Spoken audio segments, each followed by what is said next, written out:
Hello, everyone.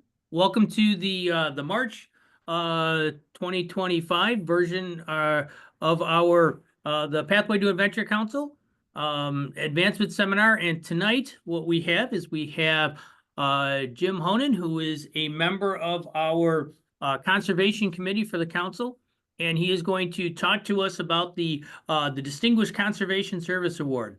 And one of the items that I know a number of people have brought up a question that I believe we're going to have some of the ideas with this is that how to have this dovetail in with Eagle projects or with Summit projects or Quartermaster projects or whatever different other projects we might have going on with that.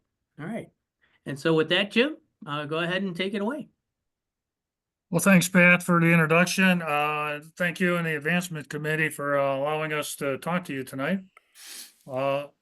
With us tonight are a few of the Conservation Committee members. I see Julia Barnacle, Chuck Feller, I think Rich Welch is planning to join, Bill Dara,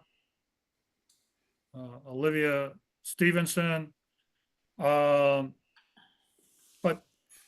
we'd like to really talk about the Distinguished Conservation Service Award. I will tell you, we'll probably concentrate our discussion really on the Scouts BSA. But all of our programs, Scouts BSA, venturing as well as the Sea Scouts can earn a Distinguished Conservation Service Award. Pat, can you advance one slide, please? Thank you. So the Distinguished Conservation Service Award, this is a to be polite about it is pretty difficult to get. Since its inception, not many Scouts have earned it. What's good about it is Scout can start as a Scouts BSA and complete as a Venture or a Sea Scout. So there's no age limit on the Distinguished Conservation Service Award. Historically, this award was known as the Hornaday Award, but it was changed several years ago. Some of the requirements changed. So we're just going to, we're not going to turn this into a history lesson. We're just going to focus on what the requirements are today for this. Next slide, please. So you can read this, but the fundamental purpose of this award is to encourage learning by the participants. The National Conservation Committee has made this award really rigorous. It's tough to get. It requires some merit badge work, which is manageable, but it's the two conservation projects that are really challenging. And we're going to spend quite a bit of time tonight talking about that and understanding what we can and can't do. Next slide, please. And by the way, I forgot to mention at the beginning, we'll go through the slide deck here with some commentary, and at the end of the presentation, we'll open up for questions that you all may have. Okay, fair enough. And I'm not looking at the chat right now, so if you've got something in the chat, I'm not responding to it. We'll look at it after the presentation. Fair enough. Okay. So as I mentioned, the Distinguished Conservation Service Award, the two conservation projects are required in two different areas of study. A DCSA properly designed can be used as an Eagle Service project, but there's some differences, and they're not subtle. Another difference is the Distinguished Conservation Service Award can be done on Scouting America properties, whereas an Eagle project cannot. Next slide, please.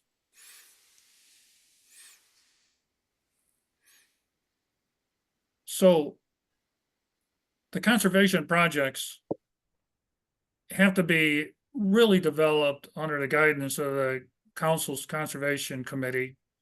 And this is really done through a pre-approval process, which involves the Scouts unit leader, a a council conservation committee member or members, as well as an advisor specified by the council's conservation committee. Think in terms like an Eagle coach. Well, a Distinguished Conservation Service Award applicant also has an advisor that they're going to work closely as they navigate the process. This pre-approval process can also involve the project advisor, you know, the representative of the beneficiary organization that the work is being done on. Point is, there's a whole team of people that are involved in these projects. Next slide, please.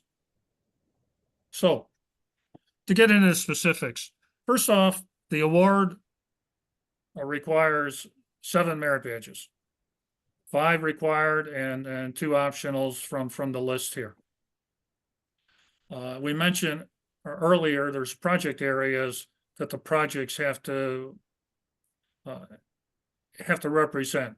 That's you can see them here: air and water pollution control, fish and wildlife management, energy conservation, forestry, and range management, invasive species control, which, by the way, can be plant as well as animal and insect. Resource recovery, soil and water conservation, and pollution management.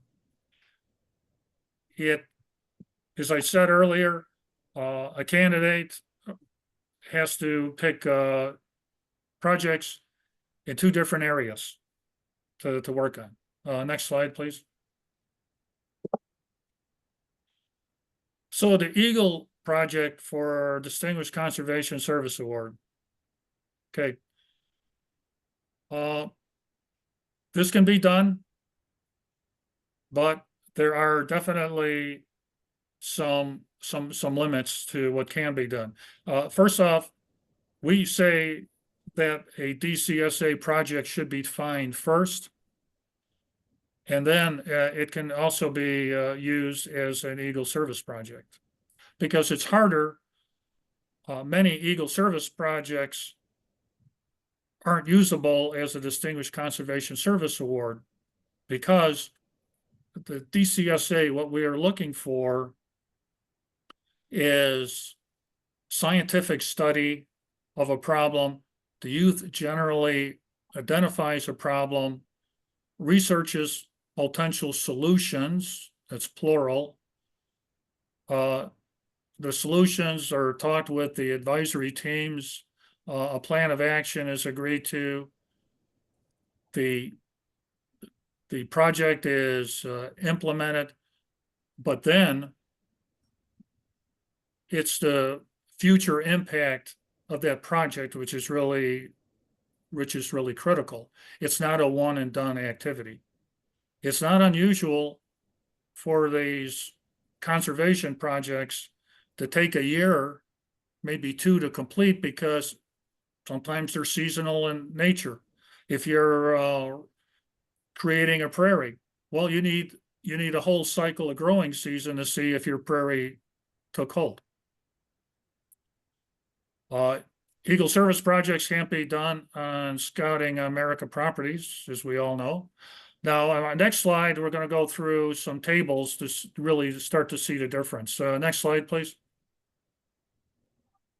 Well, before we get there, this is a big one. Notice the yield or the caution sign. Once an Eagle project has been started, it can't be used as a Distinguished Conservation Service Award project. It could be a perfectly viable conservation project, but once it's started as an Eagle Service project, we can't use it for a Distinguished Conservation Service Award project. More challenging is to have an Eagle project that's completed and then coming to the Conservation Committee, I want to use this project as one of my 2 for the Distinguished Conservation Service Award. It's just not allowed. The national organization has been very clear with us in our training that that's not allowable. So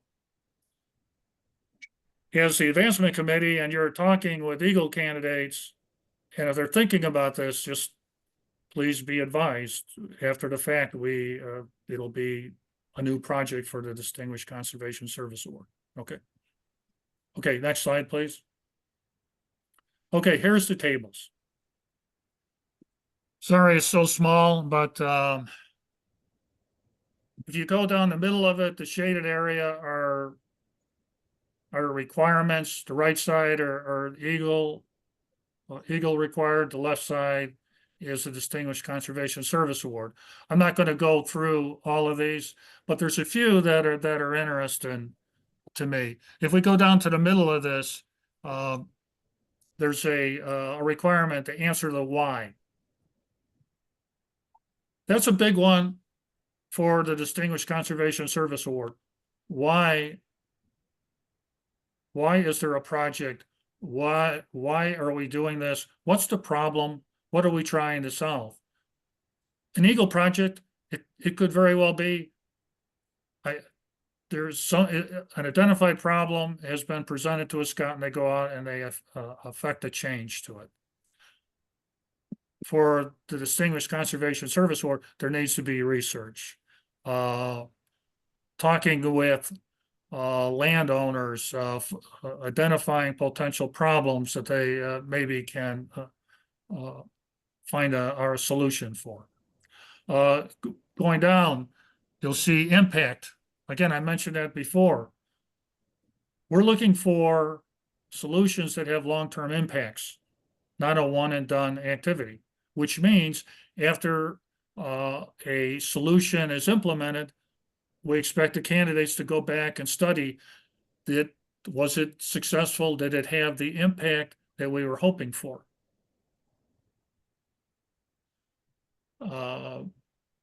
Again, near the bottom, duration. Follow-on work is required for the Distinguished Conservation Service Award. It's not necessarily a requirement for Eagle. Again, my point is, and I don't want to be too redundant, is these conservation projects tend to be long-term. So next slide, please. Again, a continuation of the table.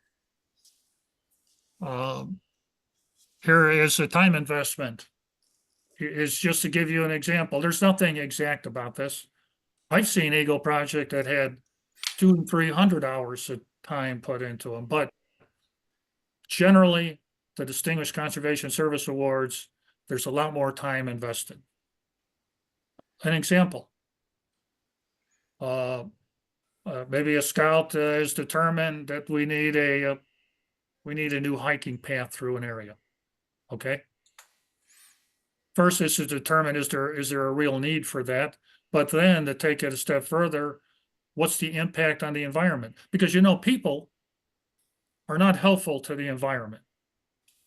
You know, as we move around in the natural environment, we damage nature, even though we don't set out to do that, but by our presence, we do that. So if we're going to build a new hiking trail, what's the environmental impact of that area? That's a study that has to be required before anything is done. So again, just an example. Scientific method. We talk about, we look at projects. There are potential multiple solutions. And maybe in the process of doing the project, one solution doesn't work, we have to go to a different solution to get the necessary impact. Education is another category. We're trying to educate our communities, people on the challenges that we have. And so education is a really important factor in consideration for these projects. So anyway, next slide, please. So again, this is a kind of a rehash of what we've said in the past. Again, we're trying to employ scientific methods and principles in these projects. We're gonna try alternate solutions to get the desired impact. Again, these have to be conservation related. We're trying to help the environment, improve the local community, region. And we are looking for projects that are worthy and have long-term impacts on the environment. Okay, next slide, please. So a few more things. This is an individual award, so we're really not taking a team approach, because some of them can be pretty significant. But to have a couple of scouts teaming up to do an award is just, it's not acceptable. And like I said earlier, ventures as well as Sea Scouts can participate in this program. Again, like I said earlier, there's an advantage. You get a Scouts PSA youth that's getting ready to age out, could join a venture crew or be in a ship and continue working on a Distinguished Conservation Service Award. Okay, next slide, please. So here's some examples of projects. As I mentioned, this first one is, it's got to be a conservation project. Making an area more accessible for people is, as I mentioned, is really a benefit to the environment. Same way, collecting a bunch of recycling, a bunch of aluminum cans, that's a good public service, but it's not a Distinguished Conservation Service Award project. Okay, next slide, please. And again, by the way, I'm going through a lot of these pretty quick. I think Pat we're going to have copies of this so you can read these this presentation at your leisure. Okay. Similarly, it's another good one, and we've had our council, we participated in one-time tree plantings. And I'm going to give you a personal example because I've been around for a long time. So some of you remember the adventure camp out in Rochelle, Illinois. We had a camp out there. And I remember one weekend we had a mass tree planting out there. We had 100 scouts planting trees. We put them in the ground. These were native species. It was a council conservation project. A year later, not one of those trees survived. Because nobody followed up to make sure that they were watered. Of course, we planted them in the spring, the summer came, it was dry, and so point is a simple one-time tree planting does not constitute a Distinguished Conservation Service Award, even if you planted 100 acres of trees. Okay, next slide, please.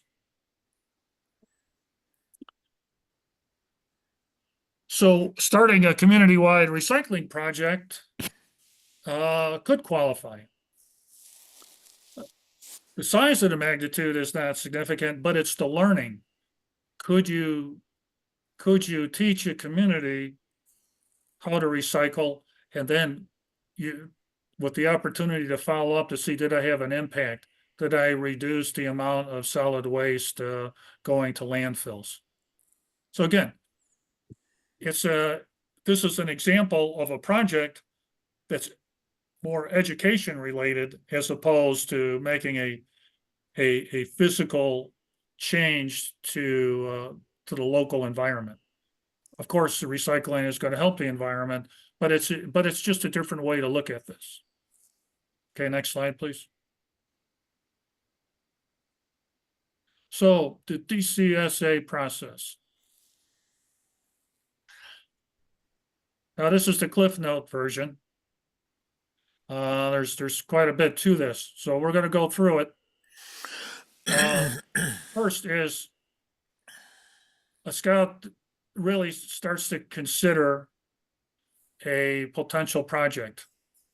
The first step is to have a pre-approval discussion with her or his team. Again, like I said, this is going to be the unit leader, members of the conservation committee. It could be a representative of the benefactor organization. But everyone that's going to play a role in this really they come together and they discuss the project. A DCSA awards advisor is assigned to the scout. Once this concept is approved, the scout submits the DCSA application. It's a 6-page form and supported by the DCSA workbook, which is a 39-page form. And a workbook is required for each of the 2 projects, by the way. So filling out the workbook is part of the process. It's the thought process of going into the project, defining what is the problem. It's harder than you might think. What is the root problem? What are the potential solutions? How would you go about affecting a solution? Do you have a partner organization that you're going to work with? What are the expectations of the benefactor organization? Again, we're looking for impact after this is completed.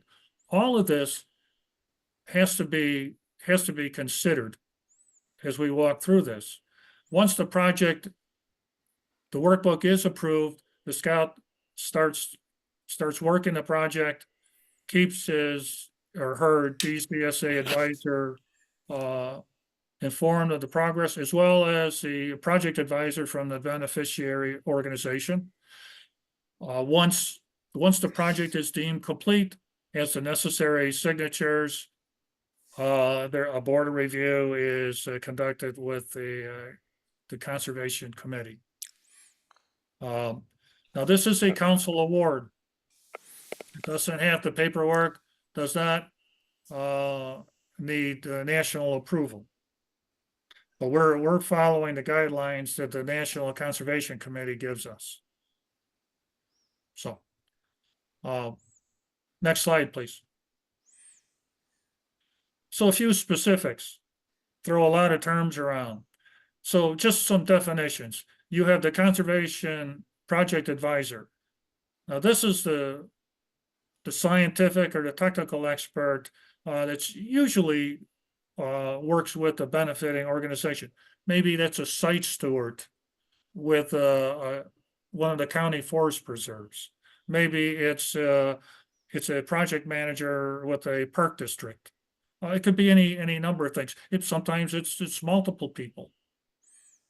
The Distinguished Conservation Service Award advisor is a member of the Council Conservation Committee.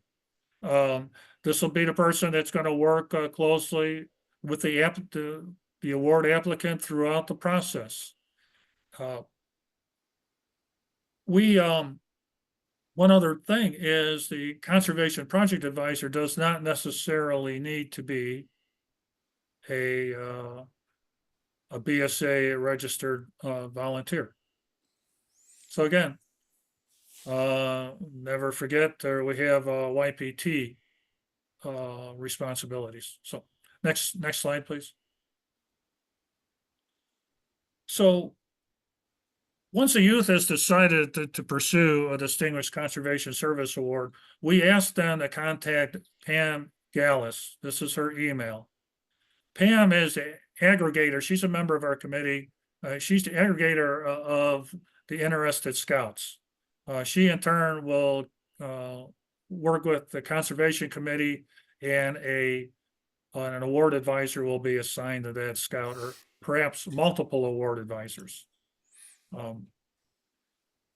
Now we approach this as a committee because we find that applicants sometimes they need help finding resources, and we find that our committee, we all have different contacts in different organizations that we become a resource to the applicant. So I need a contact at the DuPage County Forest Preserve. Do we know anyone? And so this is why the Conservation Committee, it's important as a group that we're part of this.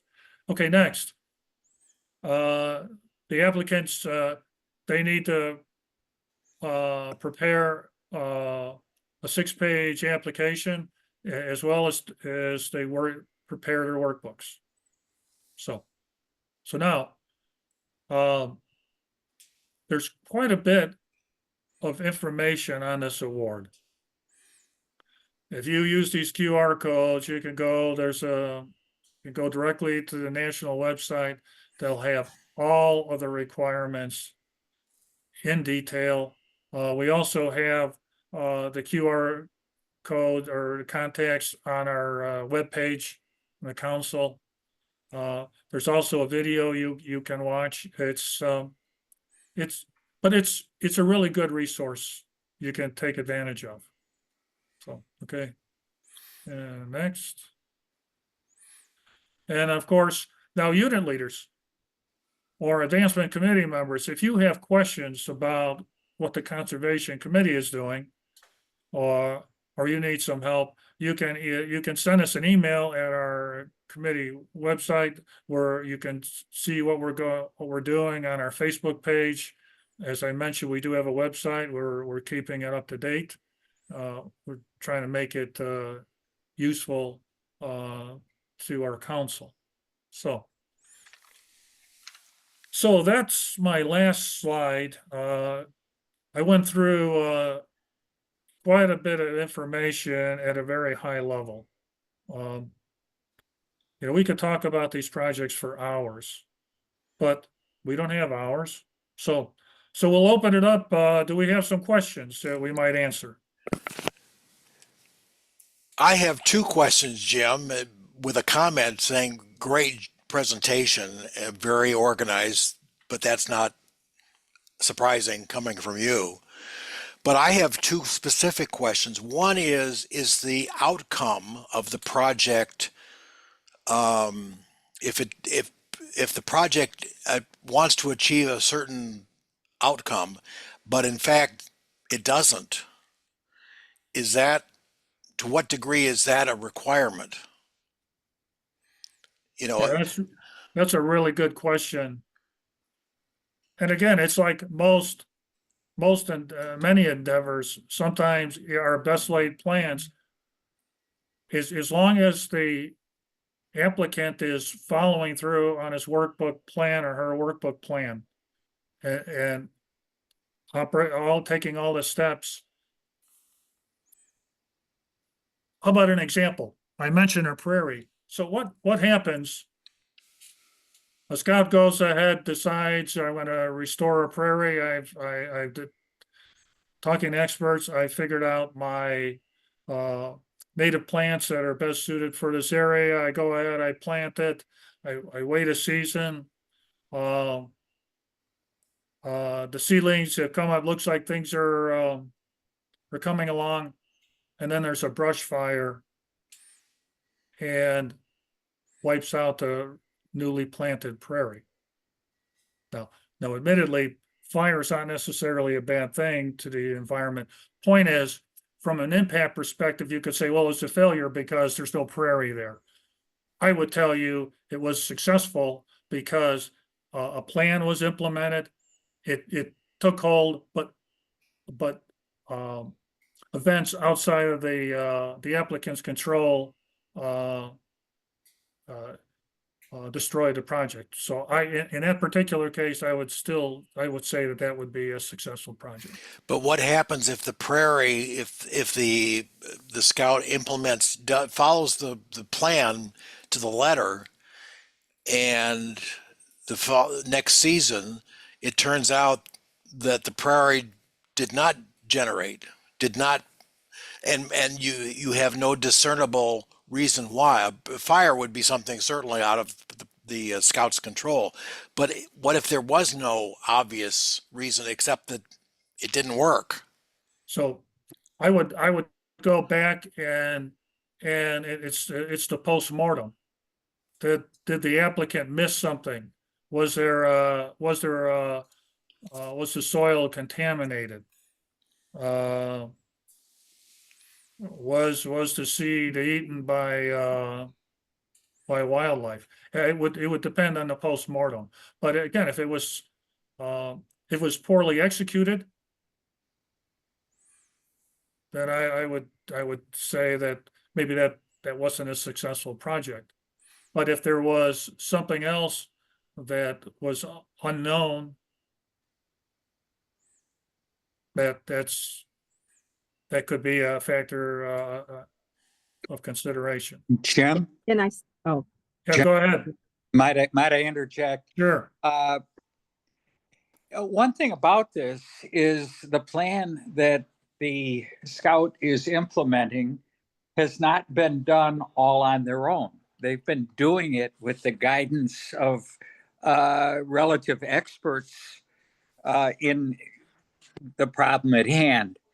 And so if with that guidance, they've developed a plan which their conservation advisor feels is realistic and reasonable, and then it doesn't work when the Scout has followed through on what was agreed upon as a good approach to solving a problem in nature. Well, then, as Jim said, something is to be learned from that. And so this is scientific method. With scientific method, frequently you'll hypothesize something is a solution to something, and as often as not, you find it isn't. And so part of what we're doing here is getting the Scout to experience the scientific process. So failure there's not necessarily an automatic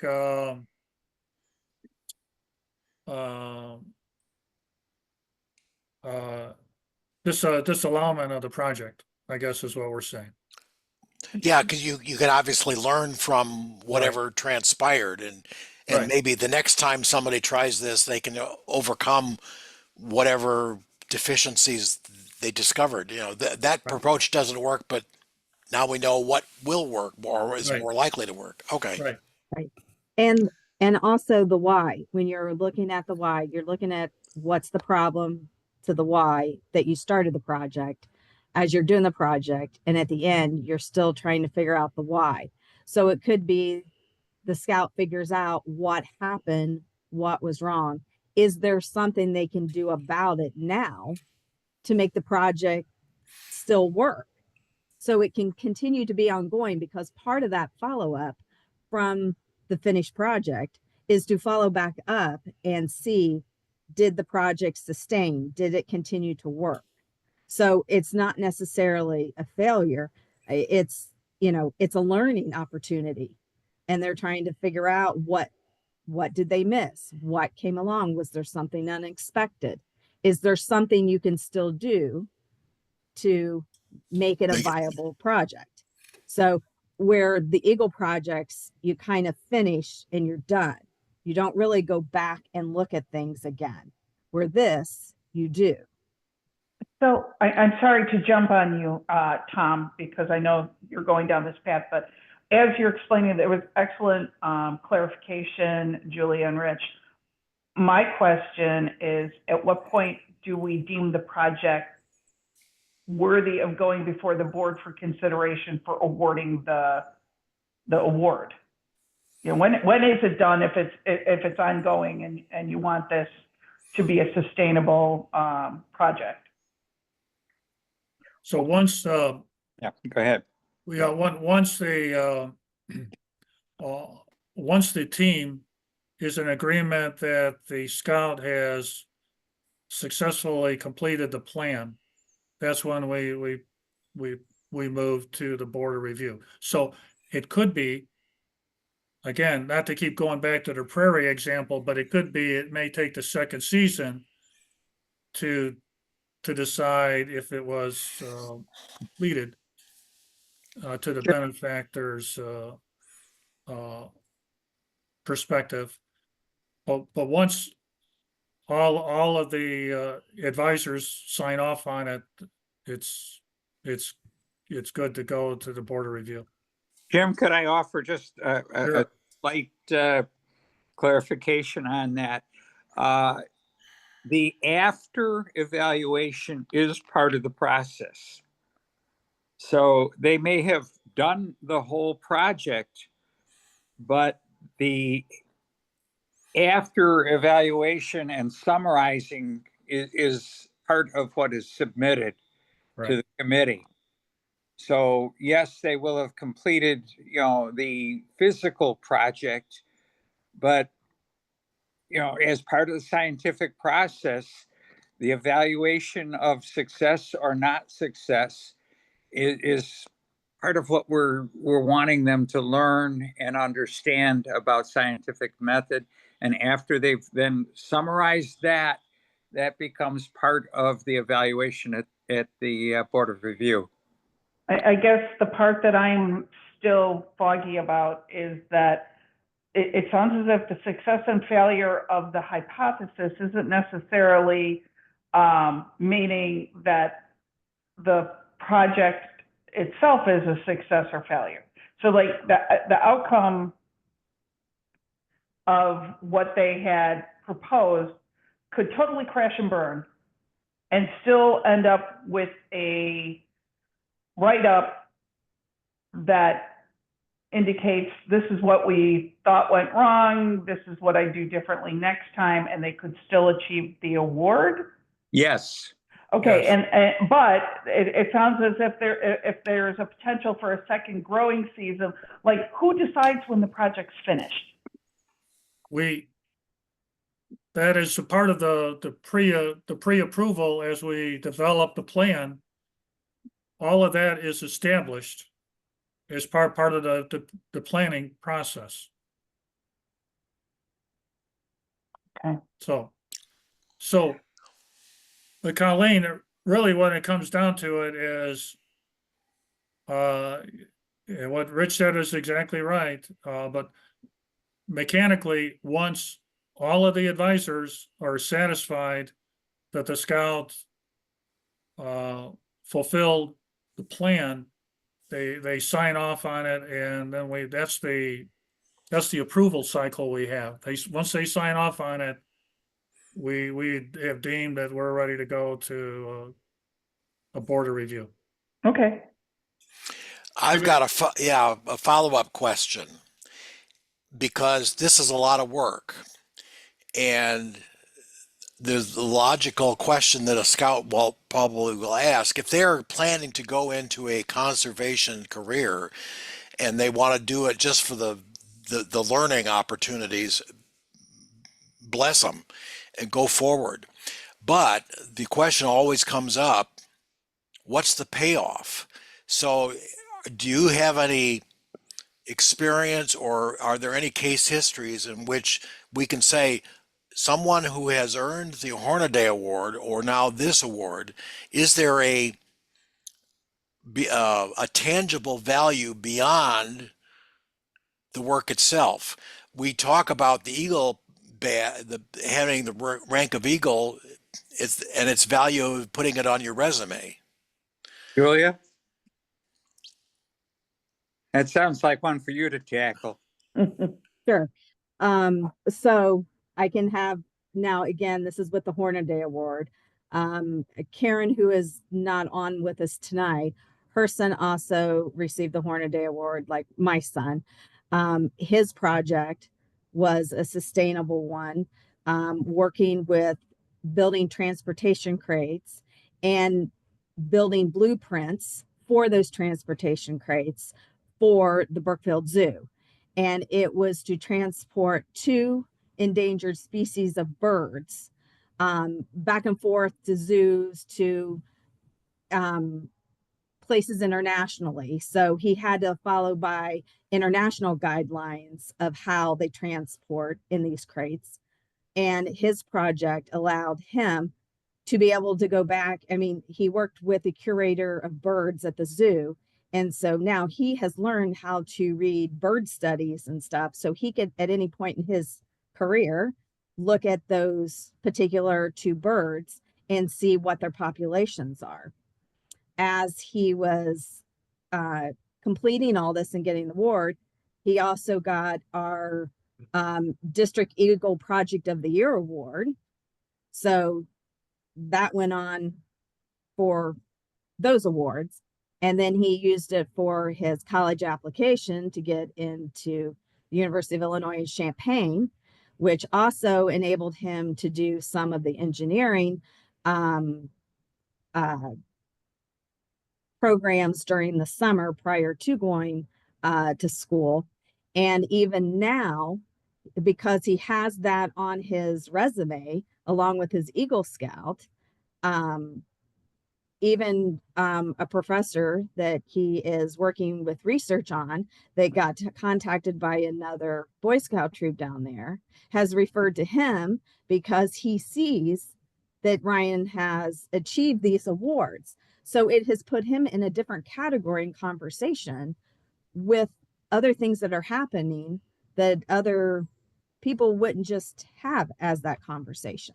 So as he's been going through this process, having that there opens up more conversations for him to have with people.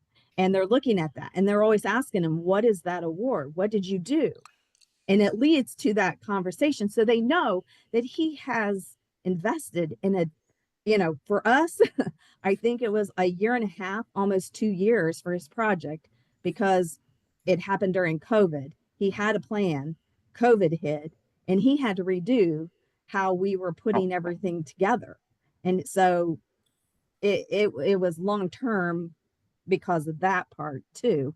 But, you know, if his plan was to try to follow up and to do some more projects with it, but just with the way COVID came and everything that followed, it kind of derailed him from the plan that he originally had. But he got this project done, and you know, he wanted to do something that meant something, and he didn't want it to be just an Eagle project to do something. He wanted to make a change. And so looking at this and looking at his Eagle project, you know, he did them together. What else am I missing, guys? Well, Might I add to what she's saying? I think in the case of her son and several others who we have worked with on Distinguished Conservation Service Award projects, number one, these are kids who are already interested in the sciences and in conservation. So it's an opportunity for them to explore you know, some specific areas of conservation they might want to, you know, apply to schools to study. And then having done so, when they apply to an engineering school or a science program, this is something that the admissions people look at and realize that this is a student who is apart from the average person, you know, looking to get involved in their program.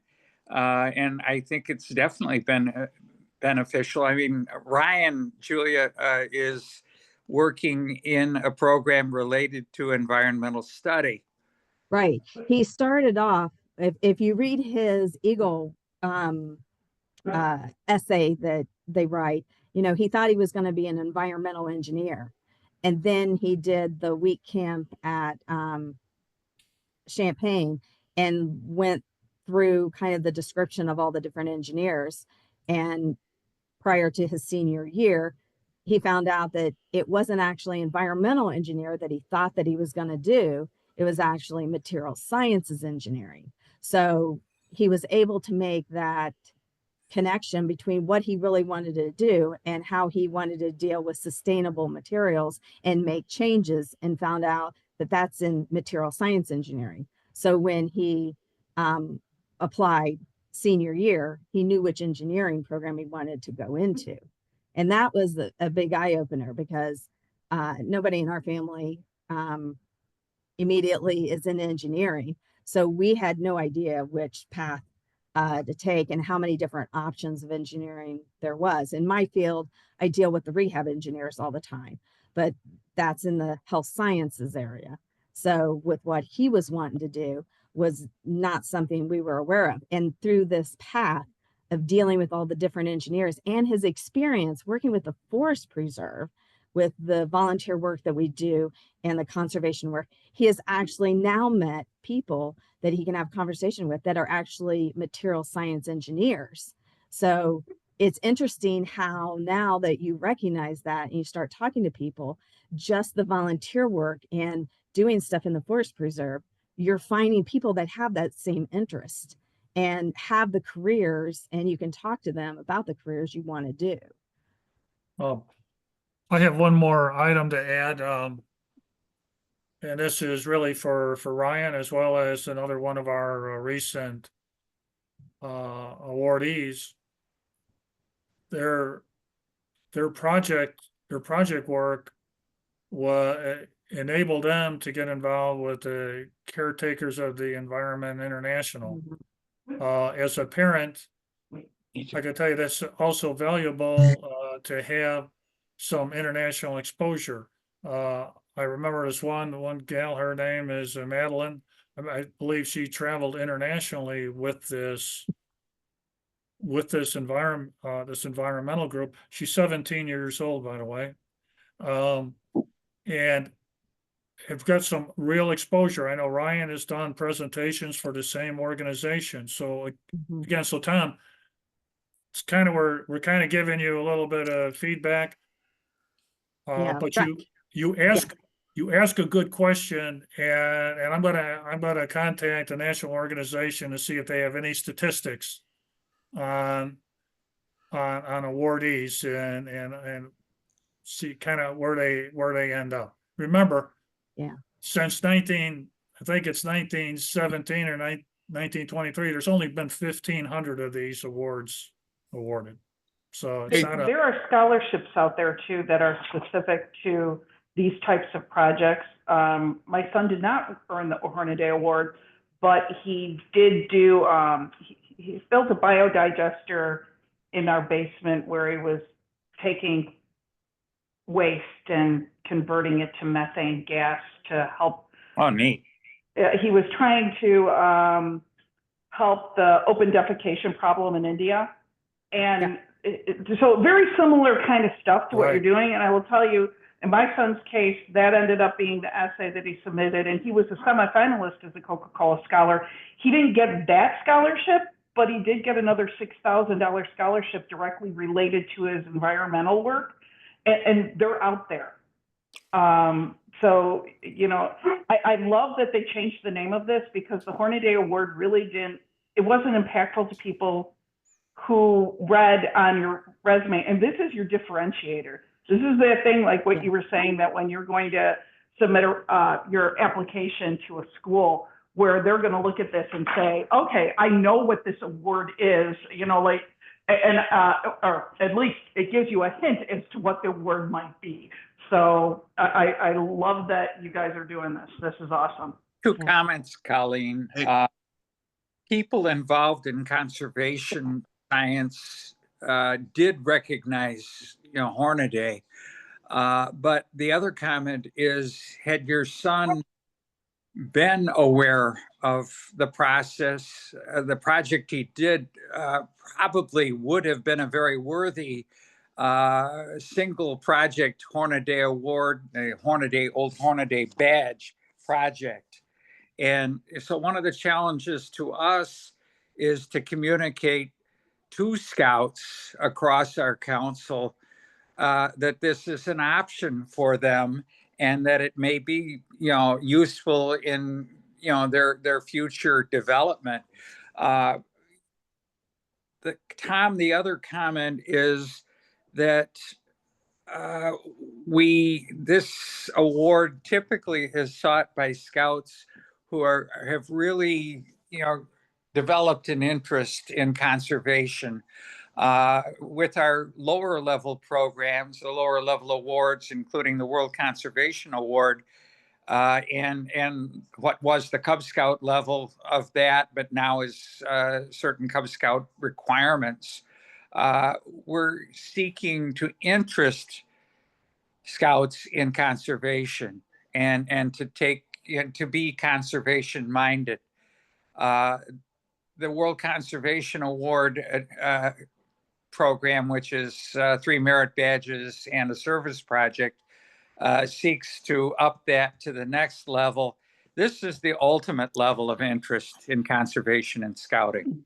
Hey, Rich, I wanted to just touch bases on something that you guys have focused on the service projects, but there are prerequisites for this that have to be addressed. Now, for the Scouts BSA, there's 5 different conservation and nature type merit badges that a scout has to earn, and they've got to be a first class scout to even start this project.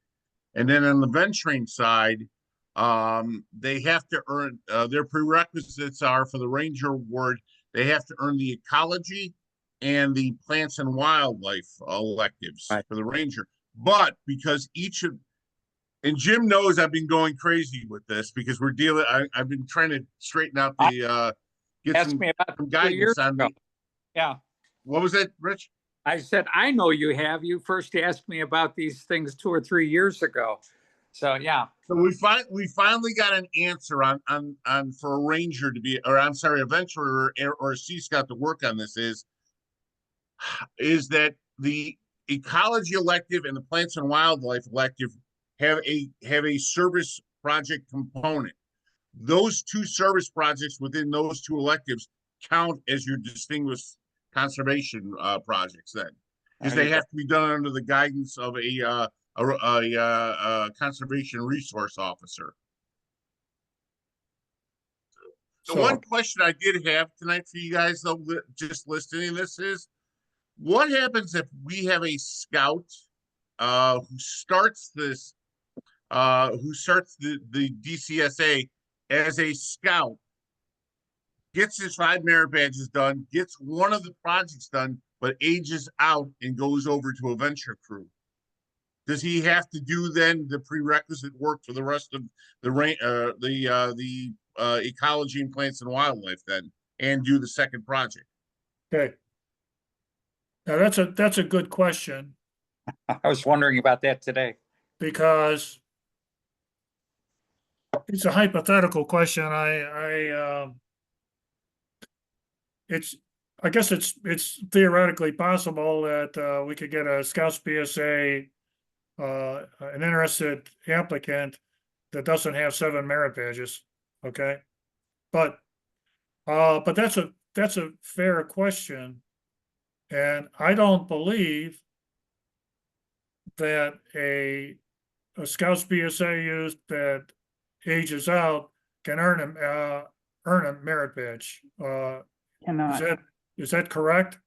That is correct. Well, Yeah. I'm what I saying, let's thought. say he finishes, because these projects we're talking about take potentially 2 years.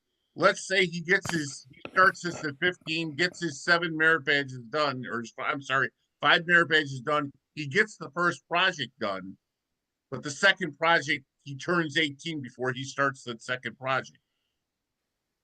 What happens then? Does he then have to do the Ranger prerequisites, i.e. the ecology and plants and wildlife then, and then do the second project? I will tell you, that's a fair question. For that scout has to be registered either as a venturer or a Sea Scout Right. to complete the second project. They have to be a registered scout in one of our programs. I don't want to shoot from the hip. That's a good question. We'll get an answer. All Jim, right. Jim, could I suggest Sure. an answer to that, which, as you said, probably ought to be run by national. Right. But it would seem to me that fairness would say, okay, you've earned the required merit badges. you've done a project, that now that you're at the venturing level, you need to do a project at the venturing level. And that would be a fair requirement. And the other thing is that these awards are granted at the local level. So Right. there may be Rick- local discretion in deciding this. And Rich, I didn't expect an answer on this. I just wanted to throw that Yeah, no, but it's a good question. And out as just, Chuck, it's we're typing around- potentially something that if it ever did happen, you should have an answer for it. yeah, no, It's a hypothetical. So, Sounds good but to the hear. one thing I did want to follow up on, something that was said there, and Colleen touched on it, was, so if I'm understanding this correctly, you could have a project done for the DCSA that's I hate to use the word failure, but it didn't go as planned.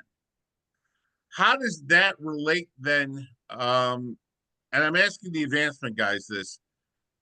Can you have an Eagle project? And I know for the summit that probably wouldn't count, but can you have an Eagle project that essentially didn't work out and the kid still gets the Eagle?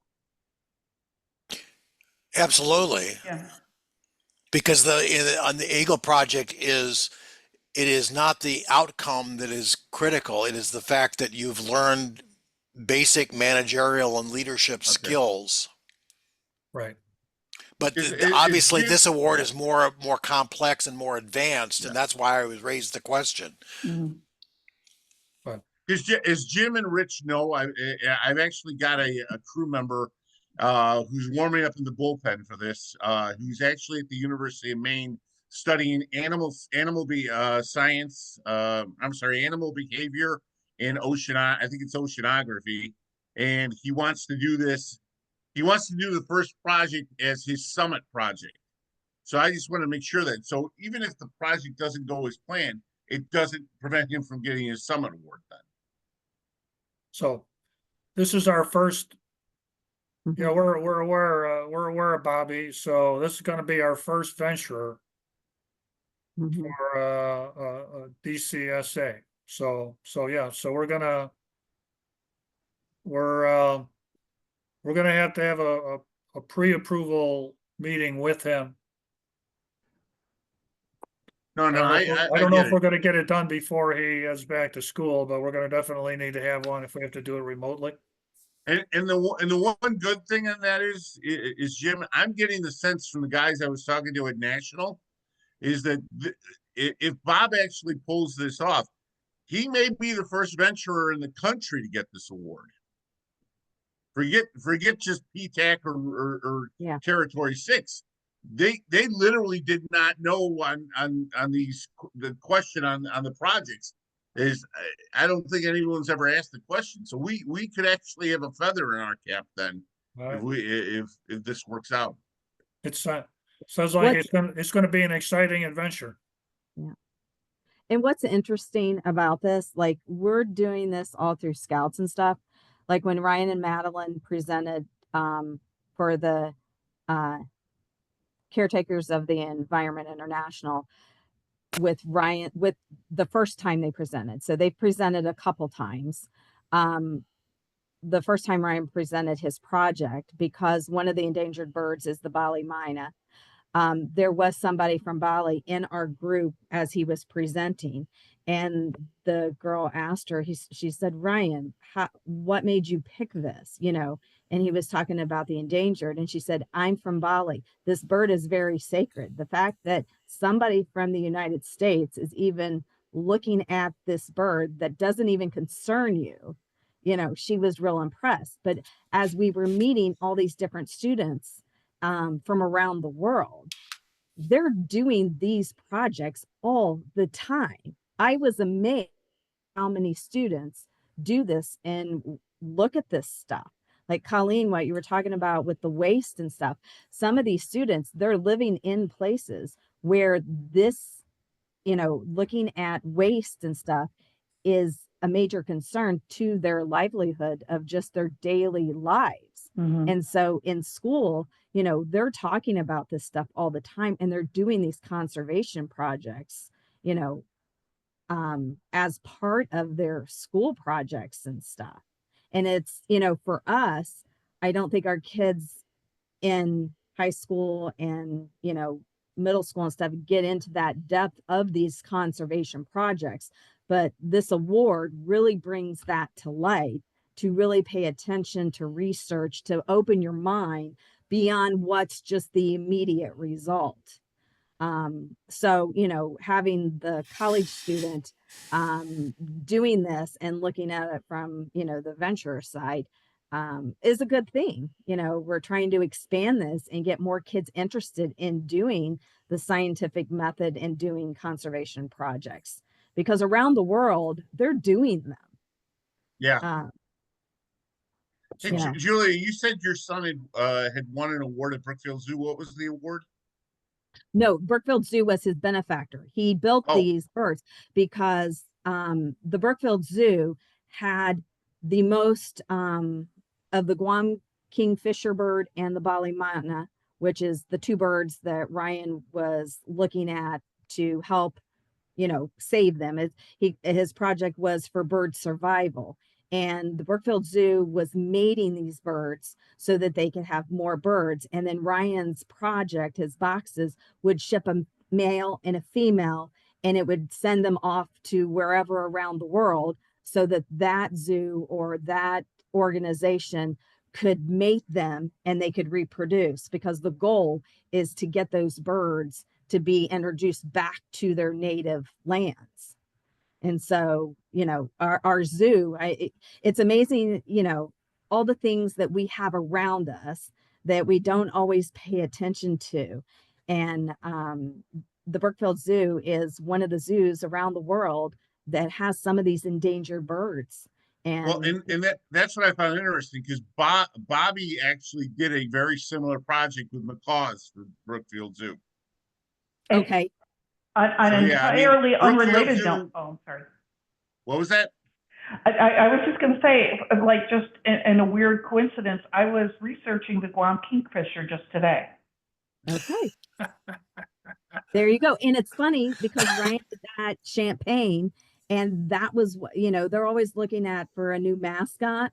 And they've now, it's not the Guam kingfisher, but I think they voted on, and I think the kingfisher bird, it's not the exact one Ryan worked with, but I think that's going to be one of the new mascots or something. But I Cool think bird. that's great. I think that's great that Brookfield Zoo is offering those opportunities to young people, though. So are there any other questions that we might answer? Olivia, I see you're on. Do you want to weigh in on any of this?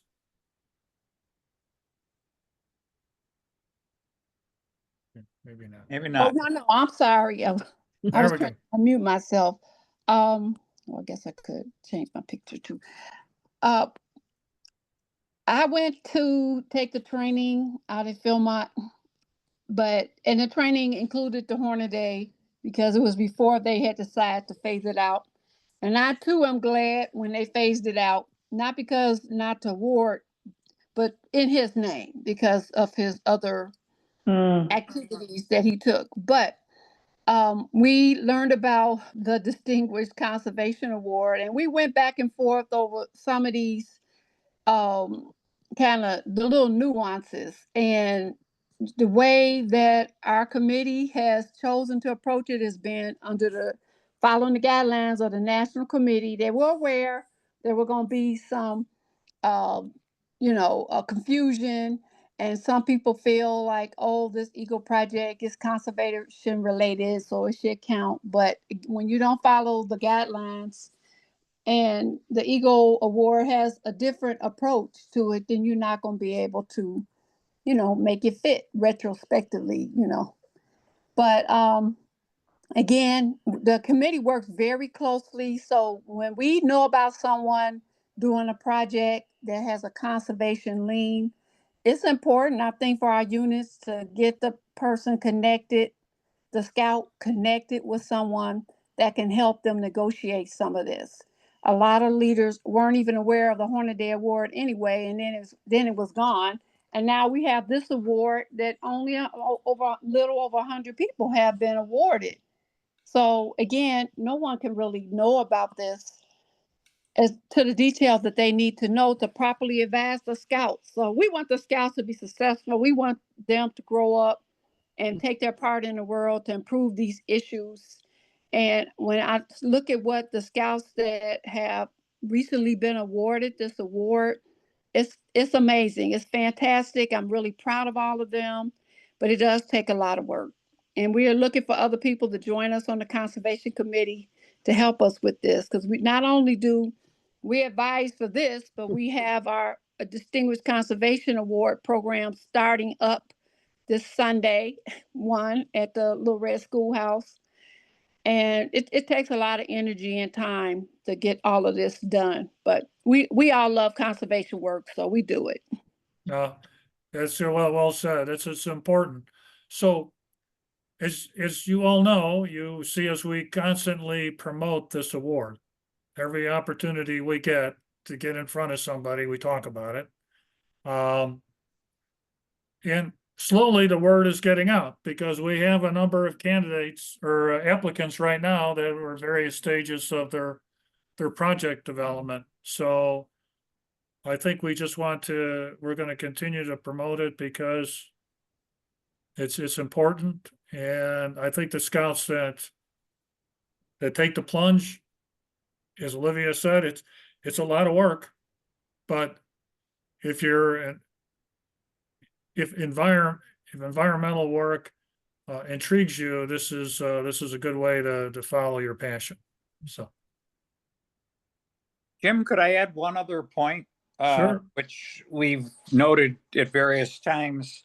It is entirely possible and probable in a lot of cases that a scout who is working on the Distinguished Conservation Service Award and wants to use the work they're doing in the project portion as an Eagle project will complete the Eagle project before they have completed the Distinguished Conservation Service Award work.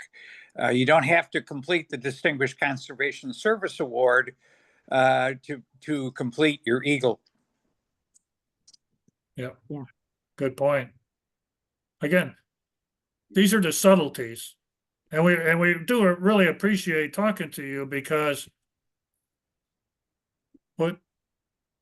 we just, again, if everyone is informed on how the process works, there's less hard feelings on an outcome. So No, we Okay. want to have a clear understanding of the process.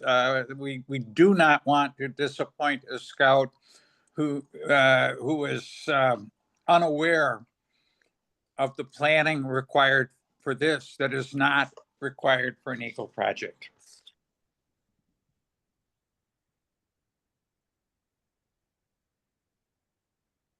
So Pat, I think we might be done unless there's more questions. I was, yeah, was just kind of waiting there. Okay, was there another question to go in there? But I think you're probably right. So, I Jim did. and all the members of the Conservation Committee, thank you very much. We appreciate. Hey, you Pat, I guys, see one more. I think Shada, did you have a question? Yes, I did have a question. Excellent. So I have my son is interested in this award, but going back to what one woman was talking about earlier, I believe it was Julia actually. No one, although us as his parents have a scientific background, we do not have a background in environmental type of subjects. So how does one come across a potential project? How do you seek out projects and to what level do they have to be fleshed out as a concept before you bring it to the committee? Good question. Excellent question. Mhm. Solid question. Okay. All right. I have an answer. Who wants to take this one? Rich, Julia, I'll Olivia? chime in and others can follow me. if your son is interested in the general question of conservation or problems in nature, certainly they can contact us. They can get ideas perhaps from, biology or zoology or other classes in school. They can get ideas. I lost a point here, maybe with an ecology club in school. And I think the first step is just to start thinking about, what's going on around them, and where they see something that maybe they don't like, what's going on in their forest preserve, or they on the news hear about a problem which they recognize actually is affecting their community. This can be the beginning of an inquiry that could lead to a project. But that's kind of how it works. And the other thing is, I would recommend that they consider getting involved in our World Conservation Award program, such as we have at the Little Red Schoolhouse, because the person from the forest preserves who works with us on that, and the person who is the merit badge counselor for citizenship in the world, are very skilled at suggesting problems in nature, or your role in citizenship as a citizen in being conservation minded. So those are all sources of projects. So, Also, I think it helps if you are like attending Eagle projects. Like, I don't know what age your son is, but if he's a younger scout, when the older scouts are doing their Eagle projects and he's attending and seeing what goes on, that's kind of how Ryan got interested. He was, a newly fresh scouter, and some of the older boys had a project in the forest preserve about putting up bee heaps and stuff, and others were doing invasive species removal. Like, as he was kind of helping with their Eagle projects and saw this, and he was like, wow, this is kind of interesting. And then it ended up, he was talking with one of his teachers in high school, his biology teacher, that he was asking questions to. And that was kind of how he got linked to the zoo, because his teacher knew the curator. And he's like, Ryan, I think you need to talk to somebody in this field if this is something you're interested in. Because he originally was talking about the bats and the penguins, because he had an interest in them. And he was like, I really want to talk about endangered birds or something along those lines. And so that started that connection. So you have to you got to go and you've got to kind of experience some conservation and do some work with it to kind of figure out, are you interested in it? Are you not? And then you learn about, recycling's part of it. Invasive removal's part of it. Like, you start learning that there's all kinds of aspects to conservation.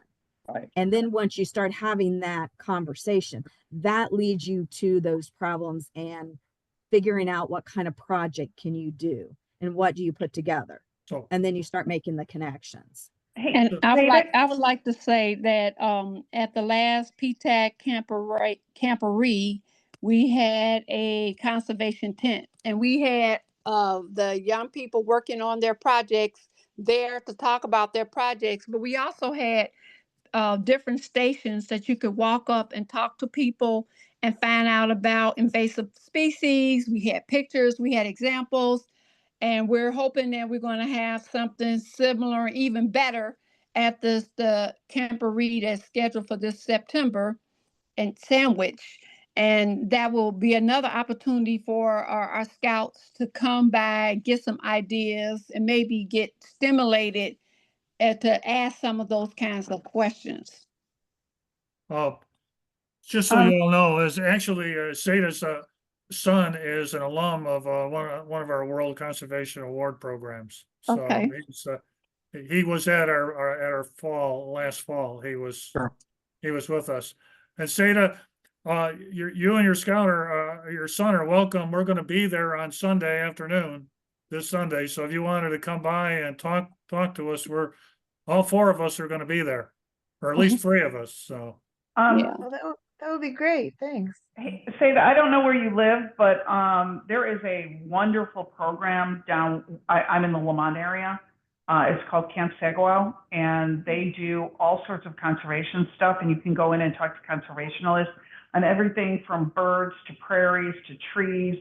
But they have regular programs. They invite people out, and I'm sure they're all over Chicagoland.